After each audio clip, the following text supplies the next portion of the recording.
जीवन की महत्वपूर्ण जानकारियों को जानने के लिए और जीवन क्या है उसको कैसे सरल बना सकते हैं, अगर आप भी इन सब चीज़ों को जानना चाहते हैं तो इस वीडियो को लास्ट तक ज़रूर देखना।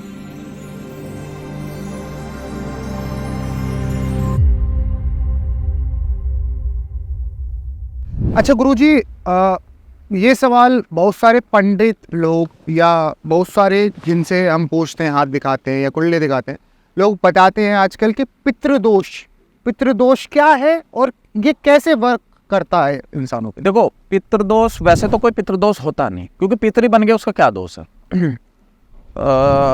हम पूर्वज या पितरों की जब बात करते हैं तो हम गरुड़ पुराण पे आ जाते हैं जी। तो गरुड़ पुराण में कहीं पितृदोष जैसा मेरे तो संज्ञान में नहीं आया। हाँ, प्रेत दोष है।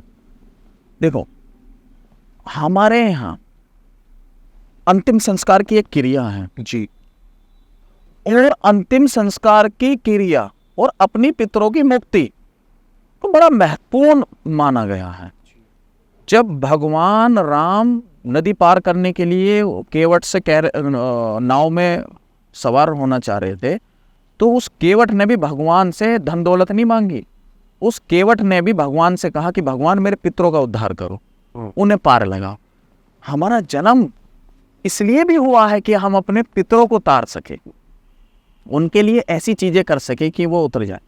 मेरा व्यक्तिगत अनुभव है जी, मैंने जब अपने पितरों के लिए कुछ चीजें करी, मैं हालांकि ये बताने योग्य नहीं है जी जी जी, तो मैं कह रहा हूँ अगर कोई करेगा तो ऐसा महसूस होता है कि जैसे वो आपके ऊपर पुष्प वर्षा करके गए हो, ये आप फील करोगे। देखो, देखना ये है कि हमारे यहाँ पुरुष की जो एक 13वीं की मरने के बाद अंत्येष्टि का जो पुरुष का जो एक समय क्रियाक्रम का कर्मकांड का रखा गया है वो 13 दिन जी, इसलिए 13वीं बोली गई है, और महिला की 11 दिन। निश्चित तौर पे अगर 2 दिन 4 दिन 5 दिन जो लोग आज कर रहे हैं बहुत गलत कर रहे हैं, वो अगर वो 2 दिन 4 दिन 5 दिन में अगर उनको उनकी क्रियाक्रम निपटा रहे हैं तो वो पितर नहीं बना रहे, उन्हें प्रेत बना रहे हैं। उन्होंने कितना ही अच्छा काम किया हो, उन्हें प्रेत योनि प्राप्त होगी।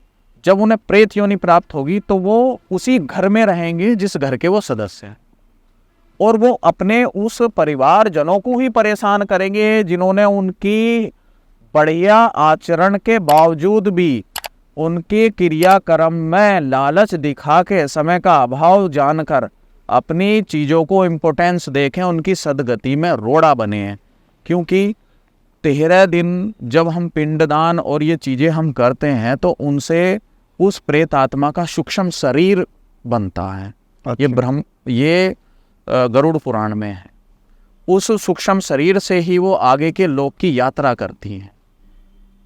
वैसे तो 1 साल की बरसी है, लेकिन कम से कम मेरा आपके चैनल के माध्यम से जी, मेरा उन लोगों को संदेश है कि क्रियाक्रम पूरी विधि विधान से जरूर करो। ऐसा अगर आप नहीं करते हैं तो आप आने वाली मुसीबत को बुलावा देते हैं। अगर कोई भूल के उसके परिवार में, जैसे वो नहीं जानता जी कि हमारे दादा या परदादा या किसी पूर्वज की अंत्येष्टि में जल्दबाजी करके उन्हें खराब या प्रेत योनि में प्राप्त करा दिया है, तो उसका एक विधि है। आप दोबारा से वो क्रियाक्रम किसी योग्य पंडित से करा के उनको दोबारा मुक्ति आप दिला सकते हो, उस प्रेत योनि से मुक्त करा सकते हो। और अगर आप पे व्यवस्था नहीं है तो बहुत सरल सा उपाय है, आप एकादशी का, किसी भी एकादशी का, वैसे तो अजा एकादशी को बताया है और निर्जला एकादशी को जी, लेकिन फिर भी आप किसी भी एकादशी का व्रत करें, तप करें और उसका फल संकल्प लेके उस अपने पितरों को या उस प्रेत आत्मा को समर्पित कर दें, वो मुक्त हो जाएंगी। ये मेरा दावा है। गुरुजी, जिस हिसाब से आज का दौर चल रहा है, हम लोग वेस्टर्न कल्चर को अपनाते जा रहे हैं, जिस कारण हम कहीं ना कहीं अपनी संस्कृति को भूलते भी जा रहे हैं। और आज के दौर में मदिरा और मांस यानी शराब और मांस को खाना पीना बहुत आम हो चुका है। अगर हम ये सब नहीं करते तो शायद हमें देखा जाता है कि ये पढ़ा लिखा नहीं है, व्यस्क नहीं है, या मॉडर्न नहीं है क्या। और कई मैंने धार्मिक पुस्तकों में भी ये देखा है कि वहाँ पे मांस और मदिरा का सेवन गलत नहीं है। इसमें क्या कहेंगे आप?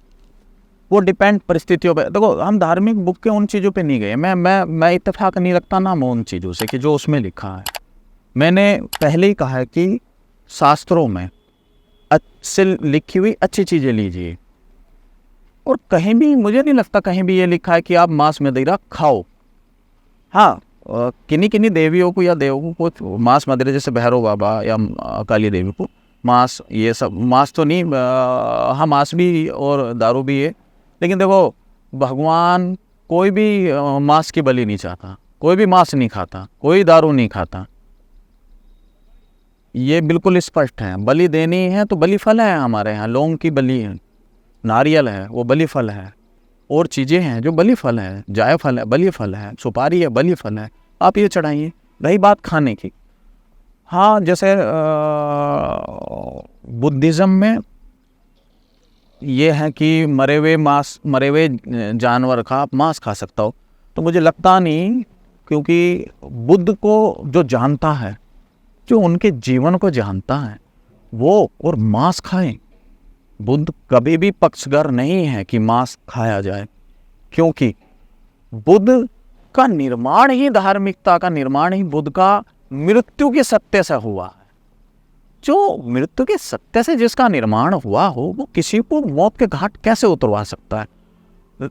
हाँ, कहीं ये लिखा है कि कोई उनका भंता है, भाई उनका अनुयायी कहीं भिक्षा लेने गया, और भिक्षा लेने के बाद में किसी ने उसमें मांस का टुकड़ा, कहीं ये कि चील लेके जा रही थी तो मांस का टुकड़ा कटोरे में गिर गया, तो वो बुद्ध के पास लेके आया कि भाई गुरुजी, गुरुदेव ये बताओ कि जो भिक्षा में आए, चाहे वो कुछ भी हो, खा सकते हैं। तो बुद्ध समझ गए कि कुछ ऐसी चीज़ें हैं जिसकी इसकी जिज्ञासा है खाने की।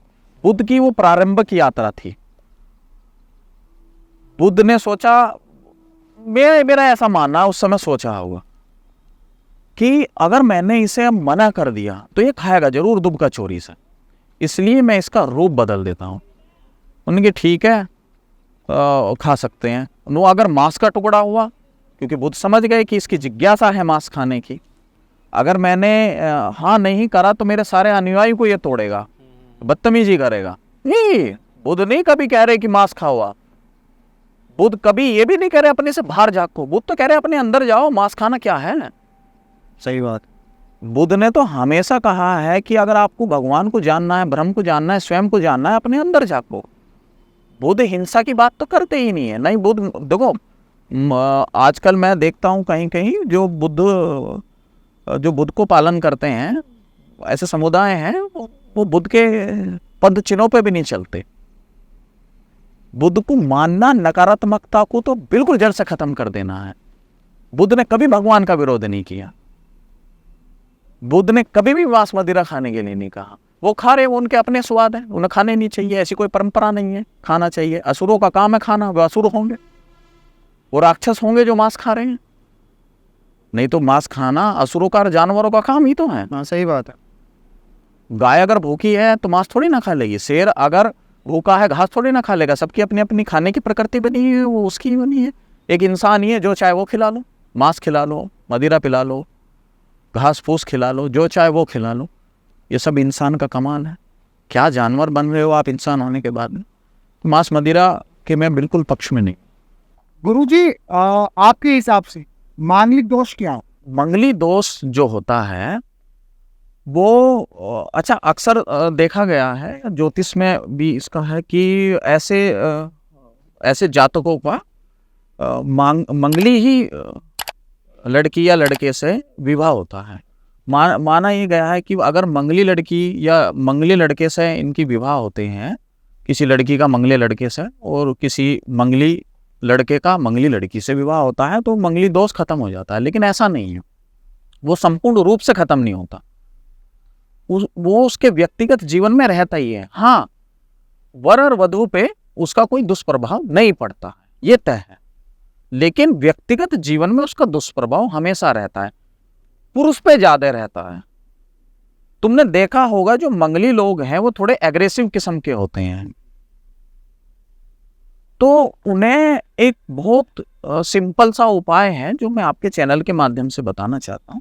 उन्हें 41 मंगल लगातार व्रत रखने हैं, और इस दौरान रोज सुबह, मतलब मंगलवार और रोज भी कर सकता है, वो मंगल टू मंगल करे तो ठीक है, नहीं तो रोज कर ले तो अच्छी बात है।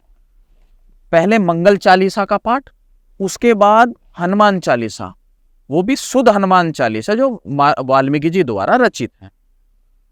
ये 41 मंगल लगातार करेगा तो उसके जीवन में मंगली दोष का प्रभाव, जो दुष्प्रभाव है वो नहीं पड़ेगा, वो ठीक हो जाएगा, ये दावा है।